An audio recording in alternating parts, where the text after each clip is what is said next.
नमस्कार दर्शक बंधु अंगनवाड़ी कर्मी एवं सहायिका भौणी मानक पई आसीगला सरकार तरफ एक नोटिस तेबे परिवर्तन है अंगनवाड़ी केन्द्र खोलिवार समय हेब सकाळ पढ़ा तेबे केउ दिन ठारू एवं केते समय केते समय भितर पढ़ा जो सकाळ पढ़ा हेब आसंतु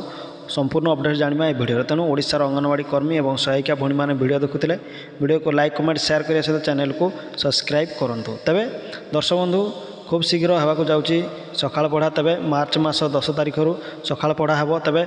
सकाळ पढ़ा समय होची सकाळ 7टा रु सकाळ 10टा पर्यंत हो बोली जाकि वर्तमान बड़ घोषणा करछन्ती आपण मानकर मुख्यमंत्री मोहन चरण माझी एवं स्कूल गुड़िक बंद रहिबो खरा छुट्टी रहिबो किंतु अंगनवाड़ी केन्द्र गुड़िक खोला रहिबो बोली वर्तमान अपडेट्स आसी अछि शिशु विकास तरफ तेज दर्शक प्रत्येक दिन सकाळ 7टा रु दिन 10टा समय सकाळ पढ़ा हेब एवं तापरे अंगनवाड़ी केन्द्र गुड़िक बंद रहिबो बोली वर्तमान नोटिस आसी अछि सरकार तरफ आपण मानकर शिशु विकास विभाग तरफ तेज दर्शक एमती अंगनवाड़ी टिकिनी खबर जानापी वीडियो को लाइक कमेंट शेयर करूँ और चैनल को सब्सक्राइब करूँ।